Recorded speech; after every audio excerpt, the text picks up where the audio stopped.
Will the great gold rush continue in a year where investors have been piling into the yellow metal? A growing number of Wall Street firms are asking, how far can gold go?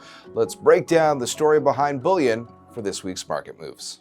Okay, let's start by reviewing some of the factors that have been driving gold higher. First, central banks have taken a shine to gold, in part based on their desire to shift away from the US dollar. And that's not just China. India, Turkey, and Poland have been notable buyers. Now, beyond central bank buying, average investor buying has been big as well. Bloomberg has a new report that found that ETF investors in North America and Europe acquired 240 tons worth of gold through funds as of mid-April. And according to data from the World Gold Council, that is more than half the total amount of gold that investors had sold in the previous 3 years. For some investors, gold is seen as a safe haven against things like trade policies coming out of Washington, which some fear will weaken the economy. And longtime gold watcher John Ng of investment firm Maison Placement took things even further in a recent report, suggesting that America's isolationist policies could have a lasting impact on confidence in the US and the US dollar. Ng argues that lack of confidence in the US dollar means that there is no default reserve currency for the world, which makes gold the ultimate scorekeeper.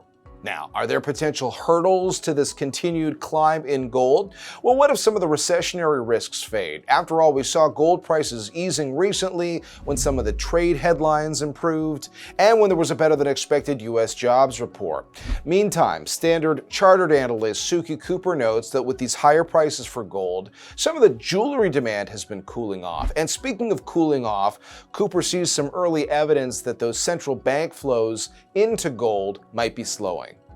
Okay, with all that said, where might gold prices go from here? Well, in a recent Reuters poll, 29 analysts and traders said they believe at the very least gold prices will end the year around $3,000 an ounce.